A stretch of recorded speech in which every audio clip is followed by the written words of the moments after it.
specifically that anybody would like advice on. So inclusive hiring is, I mean, it intersects with lots of things. So what we do at Genius Within, we work in kind of two key sectors, and they used to be very separate, but they are more and more coming together. So we've always done disability support for employed people and for businesses that employ disabled people. So we've been doing disability type support for many years. And in that sector, we tend to liaise, we used to liaise with human resources and occupational health. And more, we're now liaising with diversity and inclusion leads. So it's gone from being, you know, something we had to worry about when people had a problem. So if we had a member of staff who had a problem, we would go in and we would fix the problem for that member of staff. It used to be quite reactive, kind of compliance-based, you know, sticking to the law, the legal obligations of the Equality Act, and that's how it used to be. However, now our work is much more strategic. It's about how do we hire people who might be disabled, who might be a neuro minority. How can we bring different people in as part of our talent management strategy? And that is a massive shift in the 10 years that I've been running Genius Within and the 20 years that I've been doing disability employment work. It's a massive shift. You know, I used to have to bang on doors for years, and now they're like, oh, hello, oh, you do neurodiversity, come on in, come on in. But it's definitely a very different market in the kind of commercial corporate sector. And I would say that is being driven by finance, tech and defence. Those industries are particularly driving the idea of inclusive hiring. So the other thing that Genius Within do is we work on work and health programme, we work on IPES, we work in the prisons. And so we're kind of seeing things from the other side of the coin as well. And so we're working with people who are marginalised by race, by poverty, in addition to disability and neuro minority. And by the way, I'm using those words. Disability, you know, affects the full range of any condition that's covered by the Equality Act, which would be anything that affects you for 12 months or more and affects your ability to do normal day-to-day activities, including communication, memory, and learning. And the word neurominority I'm using as an umbrella term, and it's covering ADHD, autism, dyslexia, dyspraxia, Tourette syndrome, and sometimes covers mental health as well, depending on the conditions.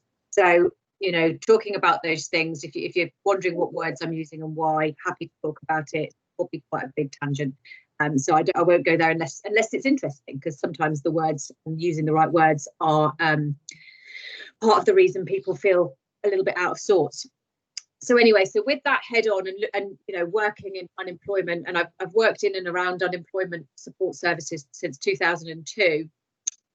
So, you know, from that side of things, one of the things that I'm really aware of is that these kind of shiny corporate inclusive hiring programs aren't going anywhere near enough the communities who are marginalised, who need them. And so at the moment, we've got in my field, we've got a lot of goodwill, and it's being kind of expended on what I would call token inclusion. So we've moved from compliance, we've moved into this idea where it's a great idea to hire different people, because actually it increases our range of cognitive diversity. It increases the number of people that we can design services for, because we understand our markets better, because we're more inclusive. It increases engagement, loyalty, etc. I get it. That's that, you know, that argument is being won. But what we appear to be doing mainly now is recruiting white autistic male coders. And that's how that kind of genre has manifested itself. It's like, okay, so now we're being very inclusive. We've hired some autistic coders. I'm like, okay, was that it? Is that all we're doing now? Okay, right, okay. No, we need to keep on, sorry. The problem with this is that some of the big companies who do the autistic coding hiring, and I'm not going to get into naming of names of companies, there are good practices in this field, and there is not good practice in this field. And if you're engaging in good practice in this field, what you need is what they are doing themselves and how they're doing it. Don't read their shiny materials. But there are a number of companies in this field who will only hire people that have a degree and a year's experience. And my critique for that is, well, those are the people that were going to apply anyway. You know, how is that social justice? You are literally hiring the people who would have applied anyway, who might have struggled with the interview. And what that says to me is stop interviewing. Do work sample tests. You're not actually changing the world by hiring almost exclusively white male autistic coders. And the other thing that's particularly of interest in the neurominority subgenre is that diagnosis is privilege. So we know that there is a diagnosis deficit for women. We know that there is a diagnosis deficit for people of colour and people from low socioeconomic backgrounds.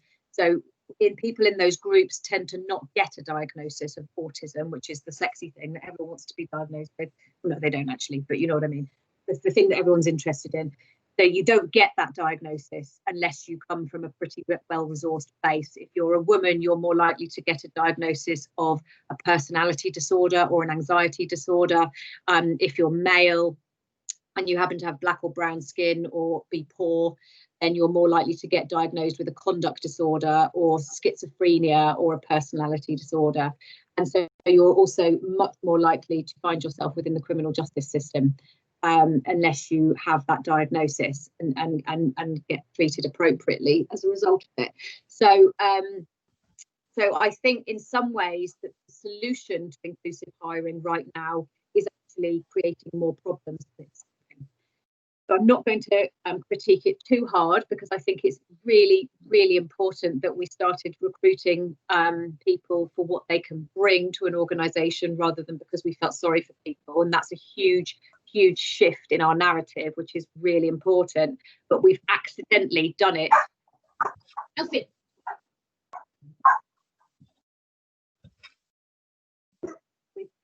We've done it by excluding people and creating systems that are further marginalising in other demographic areas, which is not actually helpful.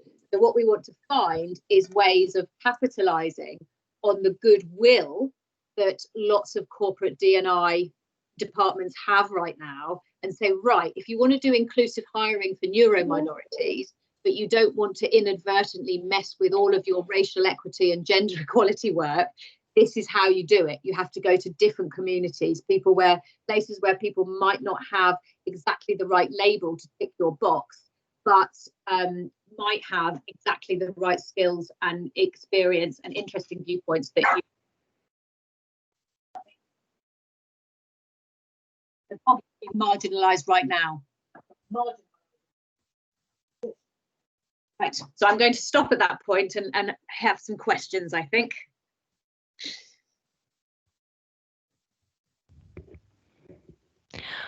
Hi, Nancy.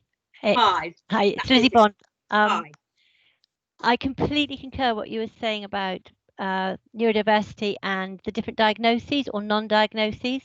I work in the prisons and I've done a lot of work around ASD and neurodiversity, and it's absolutely true. Women don't get the diagnosis. It is more of a mental health thing people have seen, and low socioeconomic groups, absolutely. So yes, and it goes unnoticed and unrecognised, I think. Absolutely, it does. And that's the trouble, is that a lot of these inclusive hiring programs, you need the diagnosis to get the ticket to join in. So it's, yes, you know, it's just baking a whole load of inequity into that system. And I've been called militant recently, but good. Yeah. It is a battle.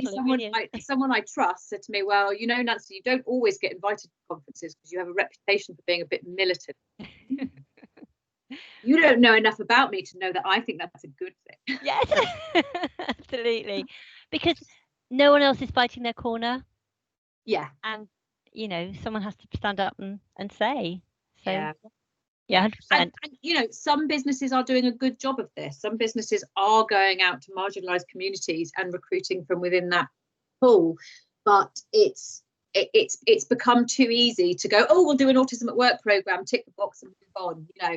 Yeah. So one of the pieces of research that I'm just getting off the ground at the moment is a mapping exercise of the autism at work paradigm, because I suspect as well that it's not as simple as the demographics are really disproportionately weighted towards white men, but it will also be it's segregation within the business. So if you come into a business because you're in the autism gang, what happens to your career? Do you know, are you always then in the autism gang? Do you get any of the good jobs? Can you be promoted? Do people move on from within those programs? And so I've just put together a really big survey. So even within the people who are getting onto these programs, is it actually a benefit to be in the autism at work program, or actually does it stymie your career further on down the line? You know, do you get is it just become a dead end pool, or are people's experiences that because they've been able to work at their best, because they've been accommodated because of for their disability needs, actually their work shines through and then they become a superstar within the organization, or they have a an advanced talent track, or they get some sort of promotion or enrichment? And I don't know the answer to that. I suspect again that there is good practice and bad practice, and that there are some companies who are doing a really good job of that, but there's a pool of people who aren't, and I think it's time to raise that awareness as well. It's not just about getting through the door, it's also about whether or not, I mean, I've heard anecdotally, because I am a bit militant, people have reached out to me on LinkedIn and things and said, oh, well, the trouble is they give us all of the rubbish jobs. So in tech, apparently testing is like the pants job. It's the job nobody wants, and that's what they do. They give some organizations are giving the autistic group just the testing jobs, and they're not doing any coding or design, which is where you would get career uplift from. Yes, and you get the better money and you get the kudos. Yeah. Yes. So they tick the box, but they haven't actually invested in the person. That's right. Yeah. So that's what we need to counter. So I want to sort of do a study that shines a light on that, finds out how widespread that experience is or isn't, and then give people some best guidelines really on how to avoid doing that. Yes, absolutely. But I think the main way to avoid doing that is to stop having autism at work programs, and actually to design recruitment techniques that relate to the job that people are going to be doing. The whole reason we need autism at work programs is because we've got really outdated recruitment and selection methods, where people are asked to go through the motions of doing online cognitive testing, of presenting in an interview scenario, when actually the job that they're going to end up doing doesn't have any relationship to the tests they've done or the interview situation. When I'm recruiting, 100%. Recruiting for my finance team, I give them a spreadsheet full of holes and ask them to find them. What would you make of that? That's a set of accounts. And I deliberately have put loads of holes in there that I expect them to notice, and then I see if they do. I don't really care if they're good at presenting. Whereas if I'm recruiting for my biz dev team, I really do. How you present, in which case the interview is more valid. Yes, absolutely. So the long-term goal for inclusive hiring, I think, is just better hiring. Yes. Hiring that matches the job role, but also job design. Looking that there's lots of nonsense in people's job descriptions that they don't actually need, and I think that's something that we could push back on. Is it necessary to do teamwork? Are you sure? Is this not a job someone can do on their own? Does this have to be done in an office? Are you sure? Can this not be done remotely at least 2 or 3 times a week? Absolutely. And really pushing back on the elements of design and the elements of recruitment that are creating the exclusion in the first place. And then we don't need token project programs. We can avoid token. Surely the end goal of any token project program is to not need it anymore and to bring things internally. So Sheila, I think you've got a hand up. Do you want me to? Hi, Sheila. Yeah, thank you very much, Nancy. I'm really getting a lot out of this. It reflects everything that we experience as well. So my question is, do you know of examples in other countries where better hiring happens? No. Right. Okay. No, there's nowhere where they're doing. I mean, there's pockets in all countries. So this weekend I was doing a keynote talk at the Stanford Neurodiversity Summit, Neurodiversity at Work Summit, which had 2,500 people from all across the world. And I did a couple of talks yesterday, one on Saturday, and I'm kind of looking at all the chats. I'm going to the talks. It's genuinely, I think it's the same all across the world. At the conference, there was a lot of representation from countries I wouldn't have expected: Brazil,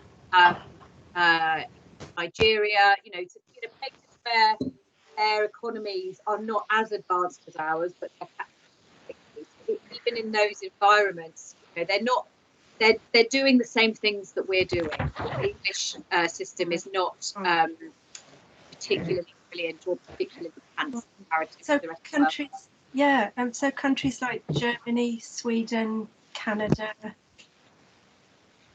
They have different systems in those countries. So in some countries, so Germany, you've got quotas. You have to hire a certain proportion of people. But with quotas is. Sorry, your sound is cutting off. I can't hear you. Oh, is it? Oh. It's my end. I'll turn my video off. So. The thing, there's the other systems that are in use. So is the idea of disability quotas. But when you put in quotas, you lose confidentiality. And in America, for example, confidentiality is a thing. You're not even allowed to ask an American if they have a disability. Legal pass. So you've got kind of one extreme to the other there, but you haven't got any better representation. So, I think that's the bottom line is, are more disabled people employed than unemployed? And, across the entire world, it's much of a muchness. The gap tends to be about 30 points. Right. There's plenty for all of us still to do. Yeah. So there's lots of different policies that we can tinker with and work out. But as I say, I think the answer to this isn't, I think representation is an output, it's not an input. If we target representation, we might get representation, but it's a question of how and what might we lose with that. But I think we should look at representation as output. If we've created inclusive systems, if we've created inclusive hiring programs where people are measured on their merits that will be related to actual job rather than just the standard things that we always do around here, then that's going to advance inclusion. We know things from D&I sectors, we know from diversity and inclusion more broadly, that if your organisation, if it's web presence, a sea of white faces, you're not going to attract black and brown candidates. So, with the same thing will follow through for neuro minorities and disabled people. You've got a web presence that indicates that you're an inclusive organisation. People will come to you and they will apply. And then provided you're doing a decent job once they get there, you will retain and maintain that talent. Yes. And I think that's what we've got to be aiming for. I did a piece of advice work for a national element of our security services, and an armed element. So they have guns, and in that, what they wanted to know is, did they have to do a reduction in time as a reasonable adjustment for candidates, or could they insist that the exercise had to be done in the time? And the exercise was to appraise a situation. So the candidates were given a scenario that is an emergency scenario unfolding, and their job was to pick out the key elements from that emergency scenario, write it into a very short briefing statement, and then sort of tap that in so that it could be sent to other emergency services like local police and the fire service. Now, that's obviously an absolutely critical point of the job. If something goes down, you need everybody in that service to be able to quickly call out for backup, call out for help, let other people know what's going on, so that the emergency services can start coordinating themselves like they do when there's a major incident. So it's a critical part of the job. But my question was, how are you presenting the scenario? And they presented it on a 2-page written approach. And I said, well, if you're going to do that, then yes, you need to give them time, because you're not measuring their ability to understand a scenario and work out what to say. you're measuring how quickly they read. And in reality, when they're in that situation, they won't be reading. They'll be watching people move around. They'll be seeing things. They'll be talking to each other. They'll be appraising the situation using, multi-sensory information, and you're measuring their reading speed. So what they did instead is they created a VAR headset scenario. They put the scenario into an IT system that allowed the candidate to put on a VAR headset and walk around the scenario to try and understand what's going on. And I said, now measure how. Now what you're doing matches what you actually need them to do in real life. And so that's how they approached inclusion, and they made it inclusive because they took out an unnecessary barrier that would have negatively affected some people. Does that make sense? Okay. Debbie Stafford has her hand up. Yeah, hi Nancy. I'm really struggling to hear you, but I don't know if it's just me. So okay, well no, that's the second person that said so. This is already my third Zoom of the day, so I haven't had this problem before, but what I will do is put on these in case that. I do find Teams is the least reliable. Yeah. So I'll leave my camera on for a minute. I run an employer support service in Devon on behalf of the local authority, and very much, it's with the aim of getting more disabled people into employment. So we're very much there to support the employer so that individuals have the right, meaningful and sustainable work opportunities when and if they get into the workplace. But a significant number of employers in Devon are SMEs and who don't have diversity and inclusion leads, don't have occupational health departments. And I just feel that we are still very much banging on doors, what you said earlier. So once we get into the company, the organisation, and we deliver training, we very much come at it the same as you. It's all about culture and mindset changing and a different approach. It's not just about the right thing to do. So we have those conversations, but it's actually just getting a foot in the door. And as you said, I still feel as a service we're banging on doors, and I just wondered if you had any tips or thoughts on how to overcome that, in the kind of environment that I'm working in, particularly now, which has just been exacerbated even further by COVID. I presume that you are selling the heck out of access to work, i.e., yes, if you have someone in, you doesn't mean you have to pay for those adjustments. You can get a whole load of support making those. Yeah. We also look at it in terms of the purple pound and the commercial benefits of having a more diverse workforce, thinking about your customers, buying behaviours, and if you employ people who understand that market, then you're going to affect your bottom line. So all of that stuff. But we've set ourselves a target at Genius Within to use the Kickstart programme to prove this point. So this is basically, you've got a risk-free trial. Yeah, we're doing. You've got a risk-free trial opportunity. Let's do this. And I think that's a really good way of doing it. I don't think supported internships are a bad idea. I think supported internships are a great idea. My only objection to them is when they are only for people with autism, or only for people with this, or only for that's what makes them non-inclusive and problematic. So I think if we can get more experiences from these temporary supported internships, and then we just have to turn them into marketing, don't we, and start selling. But I think it's a ripple effect as well, Debbie. I'm very aware that fintech and defence are kind of leading this charge, but where they go, everyone will follow. I saw a tender for a UK government department who want to do an autism at work program now, and in the tender documentation it said, following the success of big companies like SAP and Microsoft, we think we want to do this. I'm like, okay, can we just check following the success? Are you actually sure about the success? How have we measured success? They're still calling it a pilot. They've been doing it for 7 years. Have they? That's a long pilot. That's a long pilot. Yeah. And so I think what we need to do is co-opt that sort of thing, you know, and just go, right, you see these things that other people are doing over here, this is what we can do for you that's like that.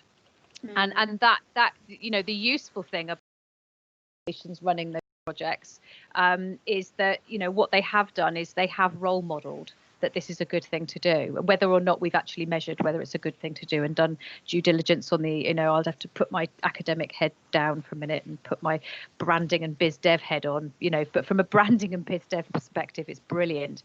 We just, you know, we need to capitalize on it. And so, yeah, I think using terminology like, you know, this is what these guys are doing. Have you tried it? Well, you can try it right now, supported by the UK government. It will be free. You know, you can have an extra pair of hands at this very difficult time. Why don't you try doing it from this perspective? Yeah. Oh, thank you. That, I mean, that does reinforce kind of where I was going with it, particularly, you know, with the Kickstart and using that as an opportunity. I just wish that there was a program, similar program, where we were incentivizing or paying employees, you know, not just focusing on young people on UC, but, you know, individuals who have a disability, whatever that is, pan disability, you know, and incentivizing on a similar scheme, but we haven't. So yeah, we'll have to piggyback onto the others. I am reliably informed by colleagues who sit on the Youth Unemployment Forum and also within ERSA that there is a lot of pushback right now about the terms of skills of Kickstart, and that actually widening it to people who are not already universal credit claimants and potentially extending the age group is on the cards. Great, and ESA would be great as well if they'd consider that. But yeah. Well, with your ERSA membership, this is what you should be advocating for. I have no qualms about suggesting Elizabeth to go and militantly argue for those things. Militant's the word today. Yeah. Militant is my word of the day. Yeah. I'm loving it. It's actually my word of the week. Yeah. Fight the good fight. Great. Thanks very much. Emma Mark, I believe, is next. Or Leah. Hi, Nancy.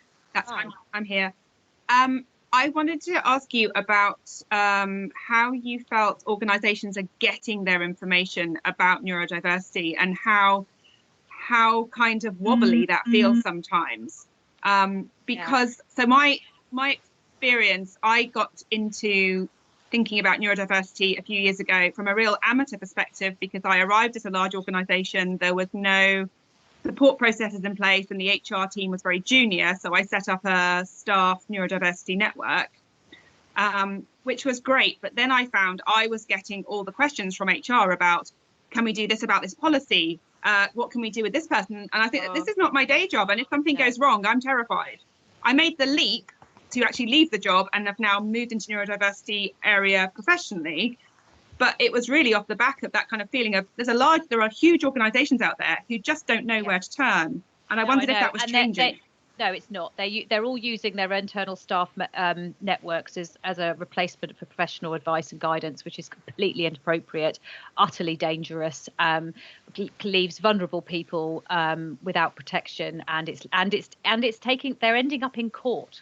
It's not even funny, you know, that like people are losing their jobs and they are losing tribunals because they are not listening to good advice.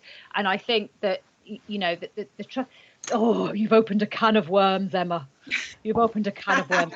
I feel quite strongly about this, actually, and I'm digging in on it quite hard at the moment.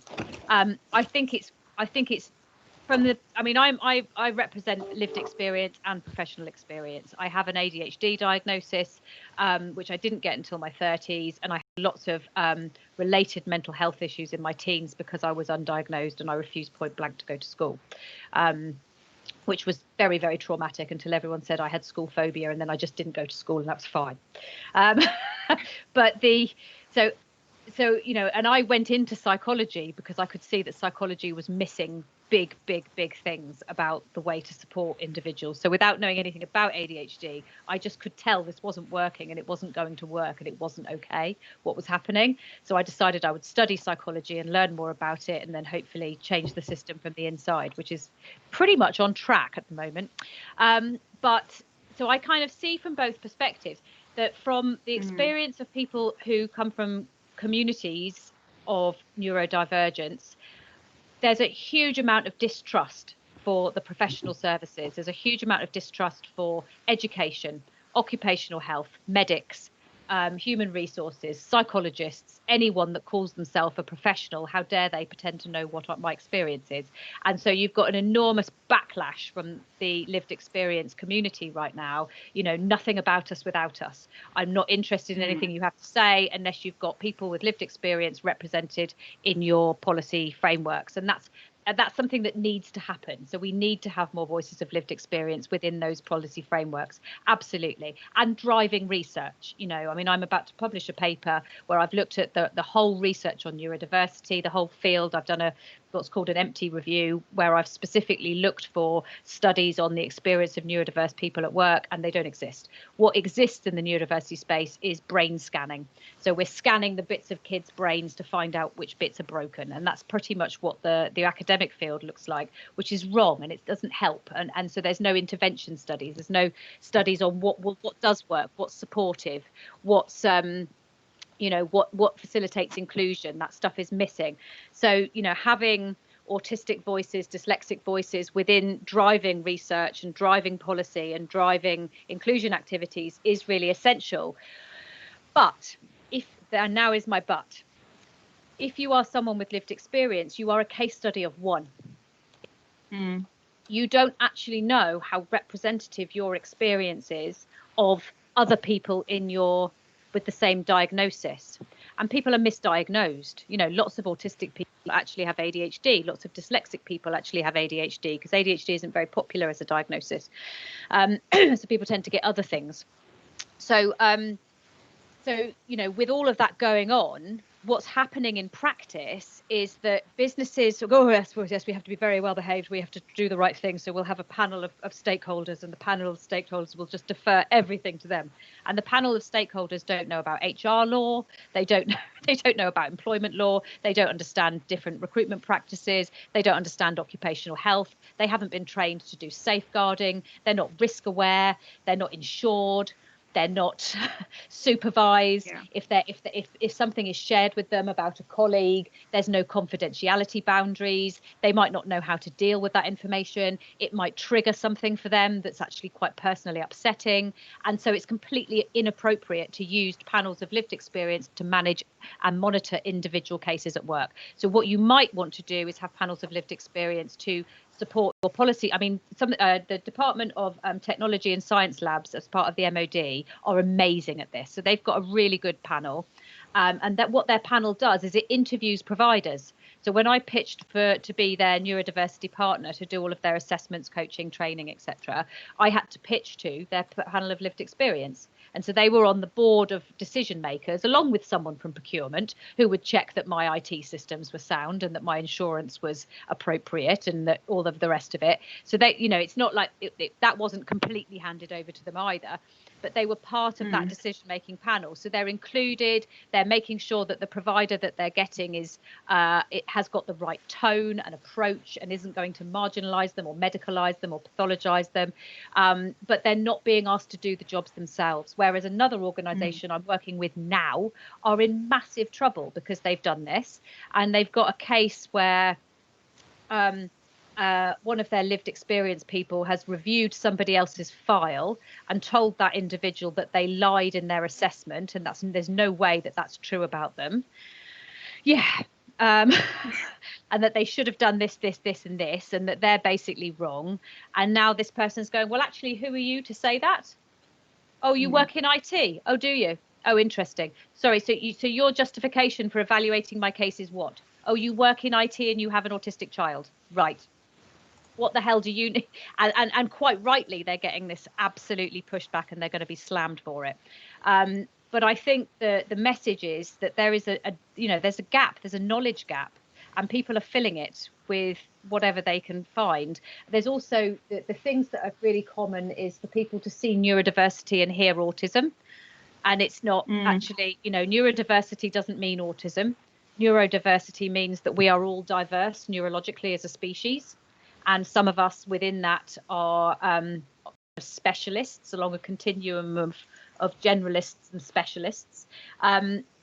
And those specialist thinkers might include people with ADHD, 5% of the population, dyslexia, 10%, developmental coordination disorder and dyspraxia, 5% as well. Autism, actually only 1%. So I don't know how autism became synonymous with neurodiversity. They've just got better funded charitable sector and a very loud voice. But it's actually the cool one. Yeah, they're the cool ones. It's the cool thing this week. But it won't be, it'll go out of fashion. I'd quite like it if Tourette syndrome could be in fashion. That's my favourite neurodiversity. So, there's a big knowledge gap, but we can't fill it with voices of lived experience. It's just not appropriate. So I understand why people are resistant to handing things over to professionals, because there is such a culture of mistrust, and professional services like psychology, psychiatry have minimized, pathologized and created segregation and exclusion over decades, and are still actively researching how to find the genetics so that we don't have to have neurodivergent people anymore at all, which is fairly close to eugenics.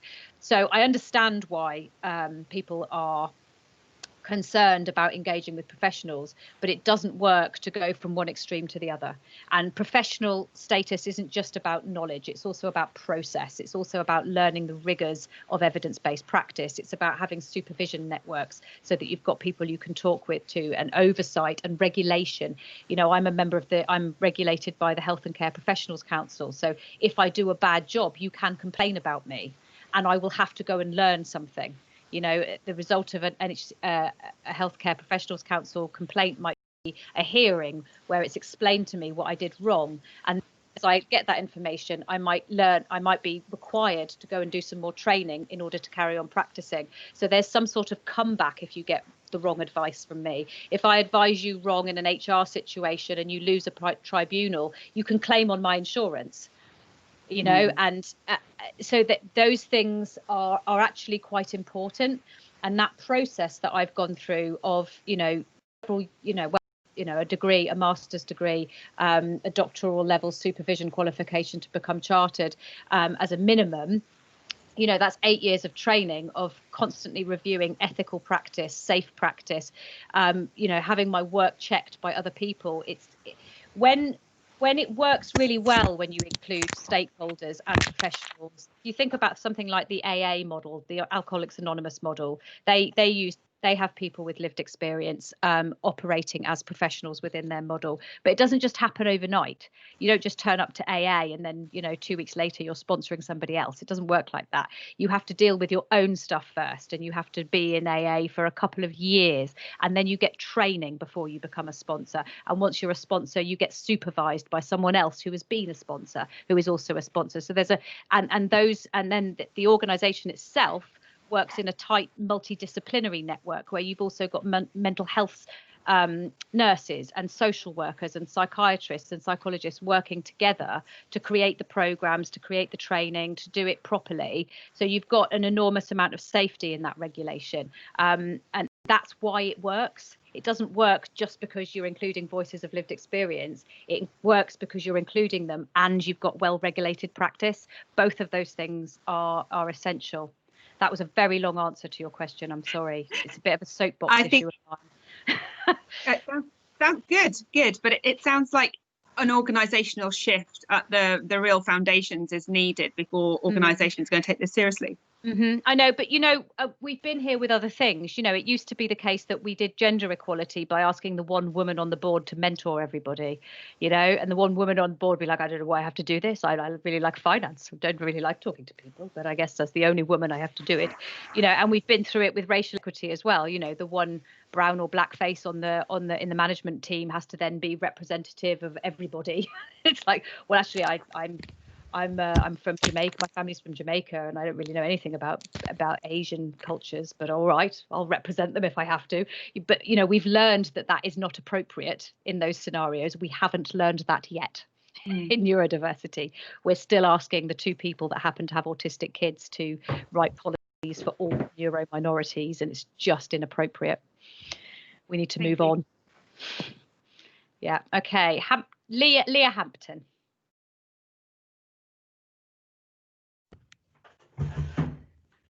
Hello, hi.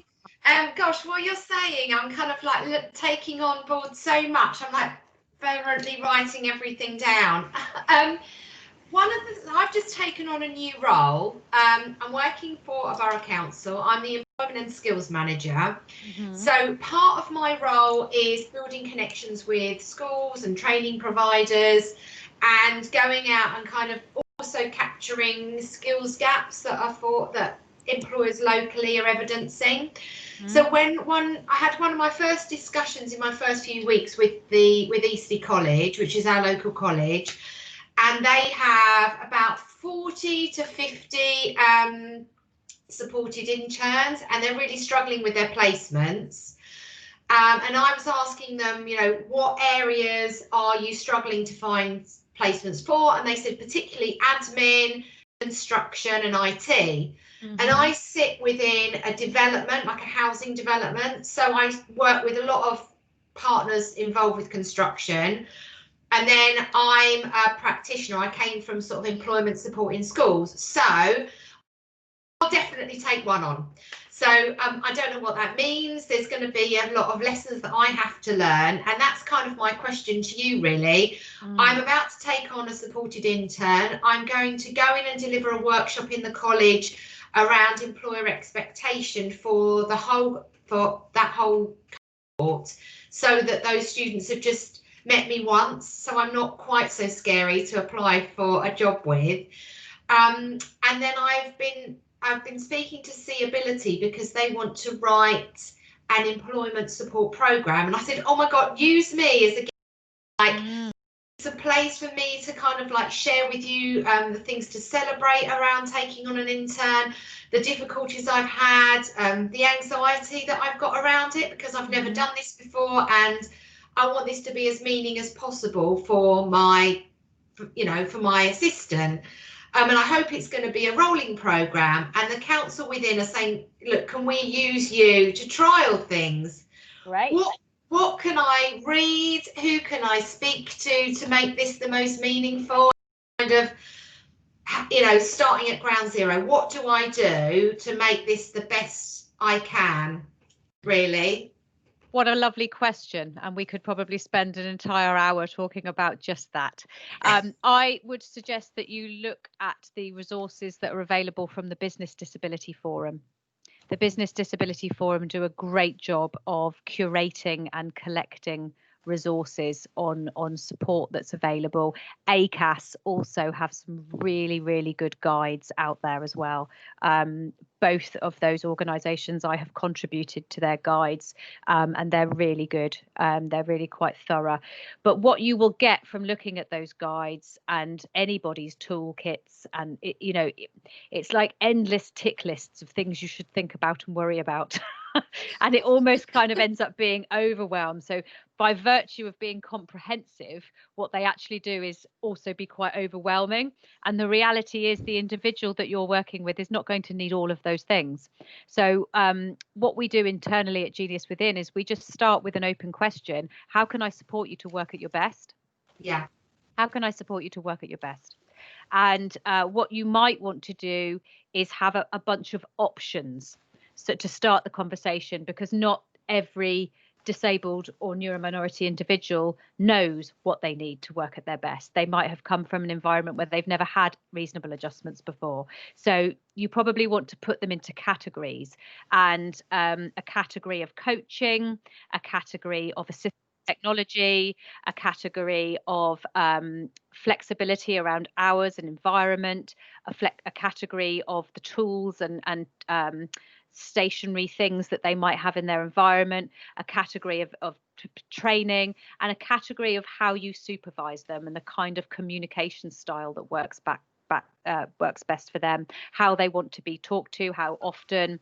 One of the biggest things I find when I'm unpicking employment situations that have gone wrong is that it all tracked back to a misunderstanding at some point, because an instruction was given and it was interpreted one way when it was meant another way, and some sort of intent was assumed in that instruction misgiving. So sort of being able to go back and be frequent communication and writing things down down rather than just leaving verbal conversations, and making sure that the notes are accurate. You don't always have to do the writing down. You know, you could say, do you want to just write up what you think we've agreed, send me 5 bullet points, and then I can check them for you. It doesn't have to be onerous for you. You can kind of start it and move it so that it's sustainable, but asking about those things. And so, yeah, it baked into our processes at Genius Within is that question: how can we support you to work at your best? And here's a bunch of stuff we've tried before. And then people can tick if they want to, the stuff that they've tried before. It makes them go, oh, I hadn't thought about that. Oh, maybe that would be good. And then underneath is, Yes. Is there anything else? And then just have it as an ongoing conversation. You know, as jobs move and evolve, people need different things. In our coaching work, we see about 3,000 clients a year for coaching support related to hidden disability and neurominority. And we've noticed that doesn't matter what their condition is. So irrespective of what their diagnosis is, 92% of our clients want help with memory and concentration. And actually, there's loads of things you can do about memory and concentration. That's about being able to work remotely. It's about being able to put in headphones to block out background noise. It's having dual screens so that you can have more than one thing open at the same time to help keep your concentration focused. There's loads of things you can do about concentration. And it's a really kind of common issue. And then the other thing we've noticed is that our trigger points for when that coaching needs to happen are quite consistent. So the most common one is when people have been promoted. And the second one, most common one, is when they've had a change of manager. And the third most common one is when they've had a change of systems or IT protocols. So, you know, if those are the things that are triggering people, you know, a new job, not quite sure what the parameters are, a new boss and a new system. If you've got a new person, they've got all 3 of those at the same time. So you want to just put that investment in up front and it will pay dividends afterwards. So I think, you know, and the other thing that I say to people all the time is in that transition and induction period, one of the most common things about neurominority type issues is that it takes longer to learn in the first place, but it doesn't take longer once that learning has happened. So there's no compromises to long-term memory from dyslexia, dyspraxia, ADHD or autism. No compromises to long-term memory. The learning period can be fraught, and you might need to invest more at that point than you do with a neurotypical or abled employee. But what you get back is worth the investment. Because once you've put that investment in and you've taken the extra time to give feedback more regularly and to clarify instructions, and you've gone to the effort of putting in a bit of assistive technology or getting that person a dual screen, and you've done a bit of coaching around personal management of time or, you know, whatever it is that you do, then what you get is someone who can really work at their best and will be incredibly loyal. Yeah. Is that helpful? Really helpful. Can I ask one more quick question? I know you must have loads coming through.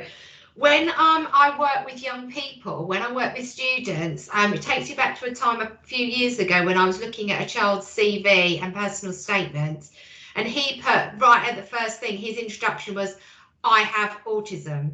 Mm-hmm. Now, I said to him, you know, we had a long discussion about, did he feel that reflected him, you know, the best about himself and what he's really got to offer an employer?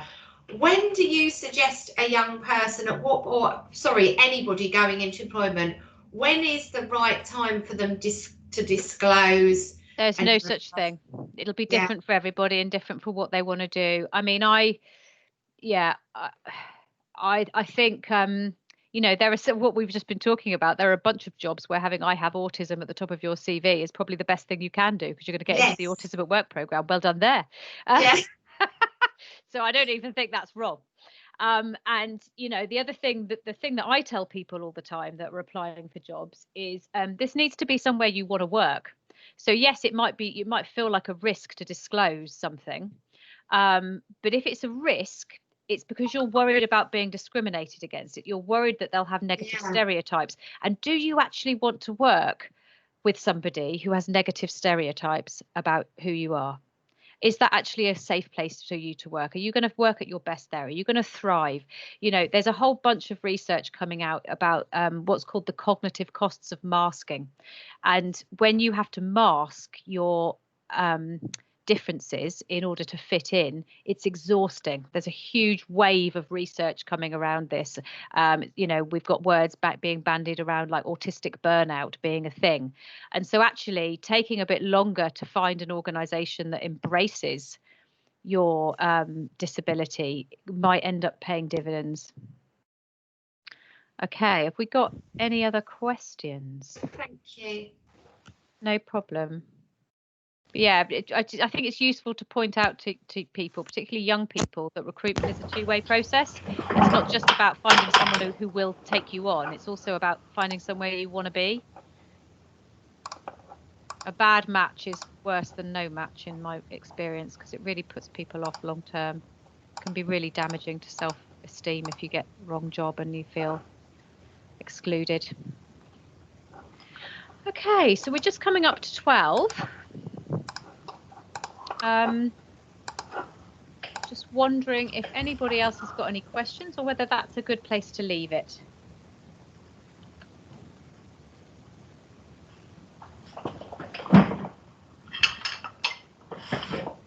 Here's somebody tidying their kitchen.